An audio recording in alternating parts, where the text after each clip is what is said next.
नमस्कार, मैं कीर्ति पांडे भावराव देवरस सरस्वती विद्या मंदिर नोएडा से। आज हम कक्षा 10 के सामाजिक विज्ञान विषय में भूगोल वाली बुक के पाठ 4 कृषि इसके पहले भाग को पढ़ने जा रहे हैं। आज हम इसमें कृषि के बारे में सबसे पहले जानते हैं कि कृषि की दृष्टि से भारत सबसे महत्वपूर्ण देश है। आप जानते हैं भारत एक कृषि प्रधान देश है और इसीलिए जो कृषि हमारे लिए बहुत ज़्यादा इम्पोर्टेंट है। भारत की 2/3 जनसंख्या कृषि कार्य में संलग्न है। भारत की जो 2/3 जनसंख्या है वह कृषि कार्य करती है। जो कृषि जो है वो प्राथमिक क्रिया है, जैसा कि आपने इकोनॉमिक्स में देखा है। कृषि जो आर्थिक क्रियाएं हैं वो उसके 3 प्रकार हैं, एक प्राथमिक क्रिया, द्वितीयक क्रिया और तृतीयक क्रिया। तो उसी में कृषि एक प्राथमिक क्रिया है। हमारे अधिकांश खाद्यान्न कृषि से ही उत्पन्न होते हैं। जो हम खाद्यान्न खाते हैं और वो सभी अधिकतर कृषि से ही उत्पन्न होते हैं। खाद्यान्नों के अलावा जो उद्योगों के लिए कच्चा माल भी कृषि से ही पैदा होता है। आगे कृषि द्वारा उत्पन्न कई उत्पादों को निर्यात किया जाता है, विदेशी बाजारों में बेचा जाता है और अच्छा खासा लाभ, आर्थिक लाभ कमाया जाता है। तो कृषि की एक महत्वपूर्ण भूमिका है ये। आगे हम चलते हैं, ये कृषि रोपण कृषि देख रहे हैं, इन्हीं के बारे में हम पढ़ेंगे। और ये देखिए बैगन की खेती हो रही है, किसान सुस्ता रहा है। तो कृषि हमारा जो ये किसान है जो हमें खाद्यान्न देता है वही देख रहे हैं आप। आगे बच्चों, आज जो मेन है हम पढ़ेंगे वो पढ़ेंगे कृषि के प्रकार के बारे में। आज हम पढ़ेंगे प्रारंभिक जीविका निर्वाह कृषि के बारे में। दूसरा कर्तन और दहन कृषि, जिसे स्लैश और बर्न खेती भी कहते हैं, विस्तार से इसके बारे में जानेंगे। गहन जीविका निर्वाह कृषि भी पढ़ेंगे और अंत में पढ़ेंगे वाणिज्यिक कृषि के बारे में। तो चलते हैं, पाठ की शुरुआत करते हैं प्रारंभिक जीविका निर्वाह कृषि। प्रारंभिक जीविका निर्वाह कृषि भूमि के छोटे से टुकड़े पर की जाती है और यह आदिम कृषि औजारों से की जाती है। बहुत पहले जब मनुष्य ने कृषि की शुरुआत की थी तो जिन औजारों का वह प्रयोग करता था उन औजारों की मदद से करते हैं, जैसे लकड़ी का हल, दाव और खुदाई वाली छड़ी। इनका प्रयोग करते हैं प्रारंभिक जीविका निर्वाह कृषि के लिए। और यह कृषि परिवार और समुदाय के श्रम की मदद से की जाती है। कोई मजदूर नहीं होते, परिवार के लोग और समुदाय के लोग ही इस प्रकार की खेती करते हैं। मिलकर, मतलब आपस में मिलकर यह खेती की जाती है। फिर यह जो कृषि है यह मानसून, मृदा की उर्वरता और फसल उगाने के लिए अन्य पर्यावरणीय परिस्थितियों की उपयुक्तता पर निर्भर करती है। मतलब ये जो मानसून मतलब बारिश होती है तो तब ये फसल अच्छी हो जाती है। ये कोई विशेष सिंचाई के लिए विशेष कोई कार्य नहीं करते कि भाई इस बार सिंचाई वो बारिश नहीं हुई तो फसलों को सिंचाई नहीं हो पाई, तो ये खुद अपने से सिंचाई नहीं करते हैं। जैसा बारिश हो गई अच्छी फसल हो गई, नहीं तो कोई विशेष वो कार्य नहीं करते, उसके लिए कोशिश नहीं करते। फिर मृदा की उर्वरता, जैसी मृदा की उर्वरता प्राकृतिक रूप से मिली है वैसी ही उसमें ही वे पैदा करते हैं। कोई विशेष उर्वरता बढ़ाने के लिए कोई विशेष कार्य नहीं करते हैं। और फसल उगाने के लिए जो पर्यावरणीय परिस्थितियां जैसी उनको मिलती है उस वैसी ही वो अपना लेते हैं, उस पर खेती करते हैं। तो प्रारंभिक जीविका निर्वाह कृषि बहुत छोटे से टुकड़े पर की जाती है और आदिम कृषि औजारों से की जाती है। परिवार के लोग आपस में मिलकर ये खेती करते हैं और जैसी परिस्थिति उन्हें मिलती है और जैसे सिंचाई उन्हें मानसून द्वारा खेती को सिंचाई प्राप्त होती है वैसे वो खेती करते हैं। और मृदा की जैसी उर्वरता होती है उस प्रकार वो उसको अपना लेते हैं, मतलब वैसी ही खेती, वो मृदा की उर्वरता बढ़ाने के लिए कुछ कोशिश नहीं करते हैं। तो ये प्रारंभिक जीविका निर्वाह कृषि। बच्चों आगे देखते हैं कर्तन और दहन कृषि। ये भी एक प्रारंभिक जीवन निर्वाह कृषि का ही भाग है और ये आप देख रहे हैं कर्तन, कर्तन मतलब काटो और दहन मतलब जलाओ। तो काटो और जलाओ खेती भी कहते हैं इसे स्थानांतरित खेती भी कहते हैं, इसे झूम खेती भी कहते हैं। भारत के विभिन्न भागों में इस खेती को विभिन्न नामों से जाना जाता है। तो अब इसके बारे में पढ़ लेते हैं। जब किसान जो है जमीन के टुकड़े को साफ करके उन पर अपने परिवार के भरण पोषण के लिए कृषि करते हैं। तो परिवार के भरण पोषण के लिए किसान खेती करता है, पहले जमीन को साफ करता है और केवल अपने परिवार के भरण पोषण के, आर्थिक लाभ नहीं प्राप्त करने के लिए, विदेशी बाजारों में या भारतीय बाजारों में बेचने के लिए नहीं, बस केवल अपने परिवार के भरण पोषण के लिए इस प्रकार की खेती की जाती है। और जब मृदा की उर्वरता कम हो जाती है तो किसान उस भूमि के टुकड़े से स्थानांतरित हो जाता है। किसान उस भूमि के टुकड़े को छोड़ देता है और दूसरे जगह चला जाता है। इसके बाद कृषि के लिए फिर से भूमि के दूसरे टुकड़े को साफ करते हैं। पहले क्या किया उसने, भूमि के टुकड़े को साफ किया किसान ने, उसमें खेती की और खेती करने के बाद उसने जो अनाज था, जो उसने खाद्यान्न पैदा किया, उसको काटा और जो जमीन बच गई उसमें जो ठूंठ थे, जो फसल बाद में जो बच गई उसको उसने जलाया और वो दूसरे स्थान पर चला जाता है। और फिर उस भूमि के टुकड़े जिस स्थान पर गया वो उस भूमि के टुकड़े को उसने साफ किया और फसल पैदा की और उस खाद्यान्न में फसल पैदा करने खाद्यान्न को काटा और उस जो भूमि का टुकड़ा था उसको फिर से जलाया और फिर दूसरे स्थान पर तीसरे स्थान पर चला गया। तो इस प्रकार की प्रक्रिया वो बार बार दोहराता है। तो इसीलिए इसे स्थानांतरित होता है, इसीलिए इसे स्थानांतरित कृषि भी कहते हैं। इस स्थानांतरण से प्राकृतिक क्रियाओं द्वारा मिट्टी की उर्वरता शक्ति बढ़ जाती है और किसान उर्वरक और अन्य आधुनिक तकनीकों का प्रयोग नहीं करते हैं, इसलिए इस कृषि में उत्पादकता कम होती है।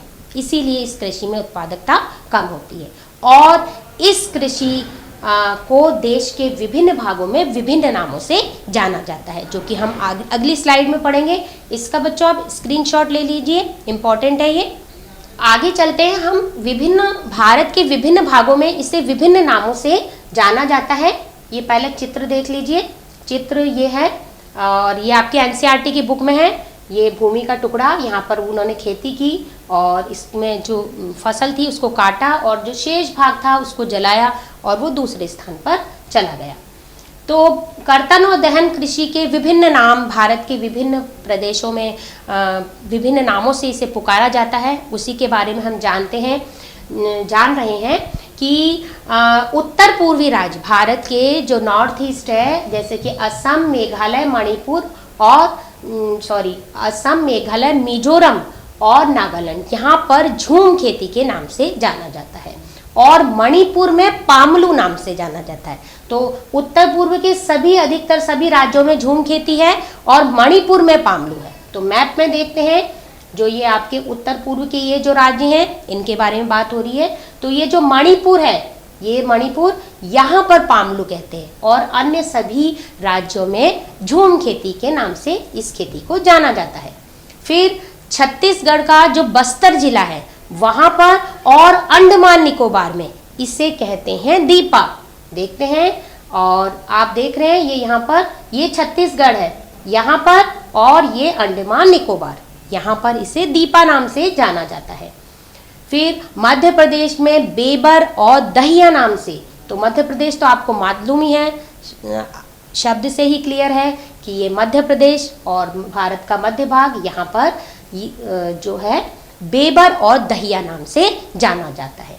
फिर है आंध्र प्रदेश, भारत का दक्षिणी भाग, और इसमें पेड़ू और पेंडा नाम से जाना जाता है।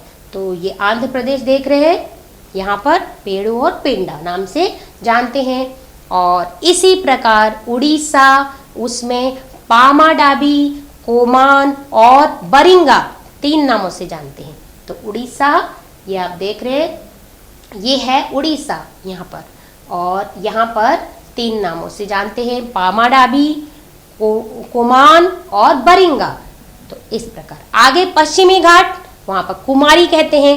तो ये आप जानते हैं, ये है पूर्वी घाट और इधर वाला भाग पश्चिमी घाट है। तो इस पश्चिमी घाट वाले इलाके में जो झूम खेती है, जो कर्तन और दहन खेती है, श्लैश और बर्न खेती है, इसे कुमारी नाम से जाना जाता है। राजस्थान चलते हैं। राजस्थान में वालरे और वाल्टरे ये कहते हैं। तो राजस्थान, ये राजस्थान, रंगीला राजस्थान हमारा, और यहाँ पर कहते हैं वालरे और वाल्टरे। फिर है हिमालय क्षेत्र, आपने 9th क्लास में पढ़ा है हिमालय क्षेत्र के बारे में। इसे खिल कहते हैं। हिमालय उत्तर में हृदय हमारा पूरा हार की भांति, ये मुकुट हमारा, ये जो है हिमालय, यहाँ पर इस क्षेत्र में खिल नाम से झूम खेती को जाना जाता है। फिर चलते हैं झारखंड, और झारखंड में इसे, ये झारखंड देख रहे हैं आप, ये है झारखंड बच्चों, और यहाँ पर कुरवा नाम से जानते हैं। तो भारत के विभिन्न भागों में कर्तन और दहन खेती के विभिन्न नाम हैं। तो जिस प्रकार भारत के विभिन्न भागों में विभिन्न नामों से इस खेती को जाना जाता है, उसी प्रकार विश्व के भी विभिन्न भागों में इस खेती को विभिन्न नामों से जाना जाता है। तो उस पर भी हम थोड़ा सा देख लेते हैं। मैक्सिको और अमेरिका में मिल्पा नाम से जानते हैं, और वेनेजुएला यहाँ पर कोनुको नाम से, ब्राजील में रोका, मध्य अफ्रीका में मसोले, और इंडोनेशिया में लदांग, इसी तरह वियतनाम में इस खेती को रे नाम से जानते हैं। तो हमारे देश में भी यह खेती होती है, और विश्व के विभिन्न भागों में इस प्रकार की खेती होती है, और सभी जगह अपने अपने स्थानीय नामों से इस खेती को बुलाया जाता है। आगे चलते हैं। आगे हम एक कहानी पढ़ेंगे, और ये कहानी है असम की एक लड़की है रिंझा, और रिंझा का परिवार, उसके बारे में जानेंगे। रिंझा एक छोटी सी लड़की है, और वो अपने परिवार के साथ असम के एक गांव में रहती है। भारत का असम राज्य, वहाँ रहती है, और एक छोटे से भूमि के टुकड़े को काट कर उसे जलाकर साफ करते हुए वो बहुत खुश होती है। अपने परिवार के मम्मी पापा के साथ मिलकर इस काम को करते हुए उसे बहुत खुशी का अनुभव होता है। वह झरने से पानी लाकर सिंचाई करने में गर्व का अनुभव करती है, और उसे उस स्थान से बहुत लगाव हो जाता है, क्योंकि उसने खेल खेल में ये सारे काम किए होते हैं। छोटी सी बच्ची है वो, तो उसे उस भूमि से बहुत लगाव हो जाता है, और वह छोटी सी जो बच्ची है वह भूमि की उर्वरता के विषय में उसे कुछ जानकारी नहीं है, उसे पता नहीं है कि भूमि की उर्वरता होती क्या है, हाँ? और उर्वर भूमि की तलाश में एक दिन उसे पता चलता है कि उर्वर भूमि की तलाश में उसके परिवार को कहीं और जाना पड़ेगा, है ना। उर्वर भूमि की तलाश में उसके परिवार को नए भूमि के टुकड़े की तलाश करनी होगी। तो यह सोचकर उसे दुख होता है, क्योंकि उसे उस छोटे से टुकड़े से लगाव हो जाता है। तो प्रश्न बच्चों ये है कि रिंझा का परिवार कौन सी खेती करता है। जो मैंने आपको ये स्टोरी बताई, और उसको जानकर आप ये बताएंगे कि जो ये रिंझा का परिवार है ये कौन सी खेती करता है, और ये कमेंट बॉक्स पर आप बताएंगे। सोर्स बेस्ड क्वेश्चन में आपके ऐसे क्वेश्चन भी आ सकते हैं, तो आप बताएंगे कमेंट बॉक्स में कि रिंझा का परिवार कौन सी खेती करता है। अब हम जानेंगे गहन जीविका निर्वाह कृषि के बारे में। गहन जीविका निर्वाह कृषि ऐसे क्षेत्र पर की जाती है जहां पर जनसंख्या का दबाव अधिक होता है, और इसमें अधिक उत्पादन के लिए अधिक मात्रा में रसायनों और सिंचाई का प्रयोग किया जाता है, क्योंकि छोटा सा क्षेत्र है और जनसंख्या का दबाव ज़्यादा है। इतनी बड़ी जनसंख्या के लिए उत्पादन करना है, क्योंकि भूमि का आकार छोटा है, इसलिए रासायनिक पदार्थों का बहुतायत से प्रयोग होता है, और सिंचाई के साधनों का भी प्रयोग किया जाता है। और इसमें क्या है कि भूमि पर जो विरासत में जो भूमि बढ़ गई है, विरासत का जो अधिकार है उसकी वजह से भूमि बढ़ती जा रही है। जो पिता है उसकी संपत्ति उसके बच्चों में बराबर भागों में बढ़ जाती है, और फिर उसके बच्चों में बराबर भागों में बढ़ जाती है। जो मेन ऊपर जो दादाजी थे उनकी संपत्ति उनके बच्चों में बढ़ गई, तो और फिर जो पिता थे उनकी संपत्ति फिर उनके जो वो दादाजी के पोतों में बढ़ गई। तो इससे क्या हुआ कि भूमि का जो दादाजी की भूमि थी वो भूमि बढ़ते बढ़ते बहुत छोटे भागों में बढ़ गई है। तो इसी वजह से भूमि का विरासत में बंट जाने के कारण जोतों का आकार छोटा होता जा रहा है और उनसे लाभ भी नहीं हो रहा है ना। भूमि का छोटा आकार हो गया, इस वजह से लाभ नहीं हो रहा है, क्योंकि बहुत बड़े एरिया में जब हम खेती करते हैं तो हमें लाभ ज़्यादा होता है और छोटा आकार होता जा रहा है, इसलिए हमारे भूमि का आकार छोटा होने की वजह से लाभ नहीं हो रहा है। तो ये इसका जो है एक सबसे बड़ी कमी है। फिर है किसान वैकल्पिक रोजगार, क्योंकि उनके पास विकल्प नहीं है रोजगार, कृषि के अलावा वो क्या करें, तो इसीलिए वैकल्पिक रोजगार नहीं होने के कारण और कम भूमि पर अधिकतम पैदावार प्राप्त करने की वो कोशिश करते हैं। इसीलिए गहन जीविका निर्वाह कृषि में ऐसा होता है कि कम भूमि है और उनको खेती करनी है और उसी से उत्पादन प्राप्त करना है और उनके पास इसके कृषि के अलावा कोई विकल्प चॉइस नहीं है कि वो दूसरा रोजगार कर ले, तो इसीलिए वो रासायनिक पदार्थों का प्रयोग करते हैं, सिंचाई पर्याप्त मात्रा में करते हैं, इस प्रकार अधिक से अधिक उत्पादन प्राप्त करने की कोशिश करते हैं। अतः कृषि भूमि पर जनसंख्या का दबाव अधिक होता है, इसी वजह से इस कृषि भूमि पर जनसंख्या का दबाव अधिक होता है। आगे बच्चों, ये गहन जीविका निर्वाह कृषि हो रही है और छोटे से भूमि के टुकड़े पर अधिक खेती हो रही है। और आगे हम पढ़ रहे हैं वाणिज्यिक कृषि। और वाणिज्यिक कृषि जो है वो अधिक पैदावार वाले बीज, मतलब HYV, जिसके बारे में आप 9th क्लास में आधुनिक कृषि पालमपुर की कहानी में पढ़ा आपने, वही अधिक पैदावार वाले बीज जिन्हें HYV बीज कहते हैं, रासायनिक उर्वरक और कीटनाशकों के प्रयोग से उच्च पैदावार प्राप्त की जाती है। तो इस प्रकार वाणिज्यिक कृषि में विभिन्न तरीकों का प्रयोग करके अच्छी पैदावार प्राप्त करने की कोशिश की जाती है। कृषि के वाणिज्यीकरण का स्तर हमारे देश के विभिन्न प्रदेशों में अलग अलग है। जैसे कि देखें तो हरियाणा और पंजाब में चावल एक वाणिज्यिक खेती है, इसलिए पैदा की जाती है कि विदेशी बाजारों में बेचेंगे और अधिक से अधिक लाभ प्राप्त करेंगे, इसलिए हरियाणा और पंजाब में वाणिज्यिक खेती के रूप में चावल की खेती की जाती है। वहीं देखें तो उड़ीसा में चावल जीविका फसल है, केवल अपने भरण पोषण के लिए किसान उड़ीसा में चावल की खेती करते हैं। और रोपण कृषि भी वाणिज्यिक खेती का ही एक भाग है, तो वाणिज्यिक खेती का ही एक प्रकार है रोपण कृषि। रोपण कृषि के बारे में जान लेते हैं।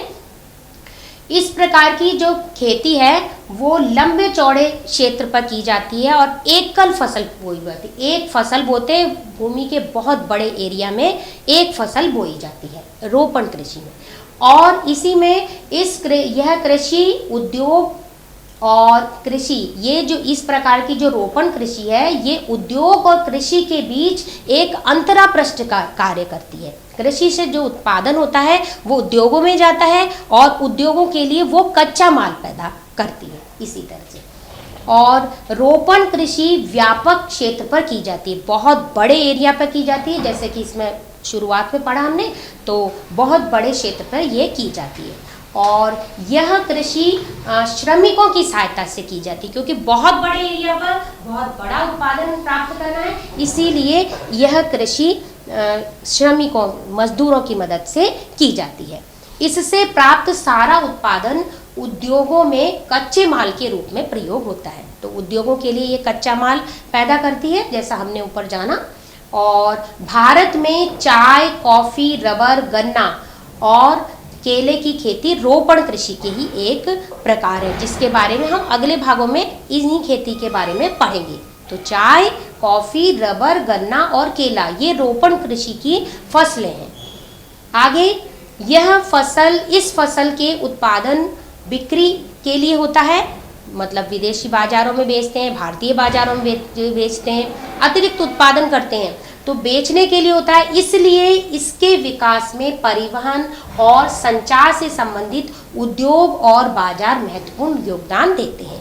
आपको हमने अर्थव्यवस्था के क्षेत्र वाले लेसन जो इकोनॉमिक्स है उसमें आपने पढ़ा होगा, और उसमें जो है आपको पता है कृषि में जब उत्पादन बढ़ता है तो वो उस उत्पादन का प्रयोग, उस कच्चे माल का प्रयोग उद्योगों में होता है। और इस प्रकार जो प्राथमिक क्षेत्र कृषि है और उद्योग द्वितीय क्षेत्र है, तो इन दोनों क्षेत्रों में जब उत्पादन बढ़ता है तो अपने आप नेचुरली तृतीय क्षेत्र का विकास होता है। तो तृतीय क्षेत्र के अंतर्गत आपको पता है परिवहन, संचार और बाजार आते हैं, और इनका भी महत्वपूर्ण मतलब अर्थव्यवस्था में योगदान बढ़ जाता है।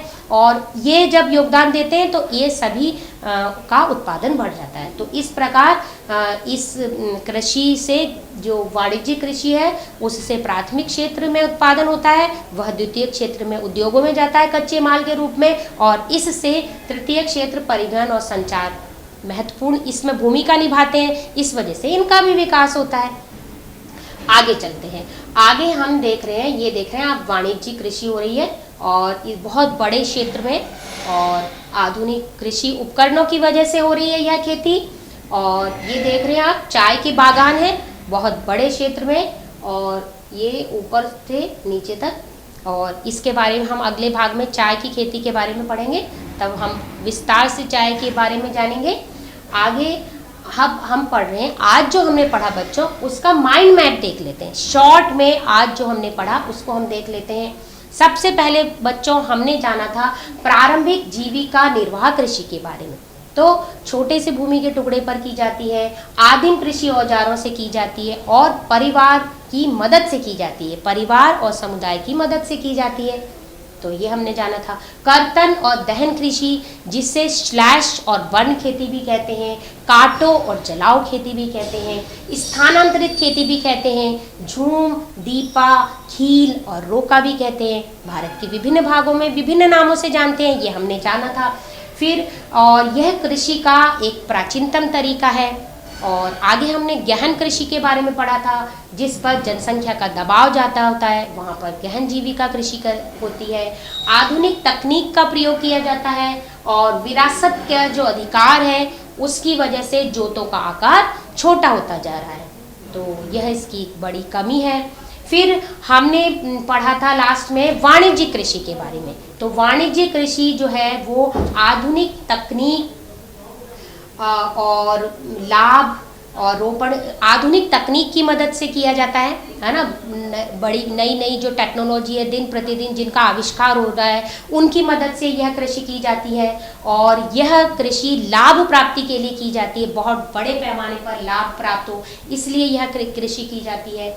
और ये जो वाणिज्यिक कृषि है उसी का एक भाग है रोपण कृषि।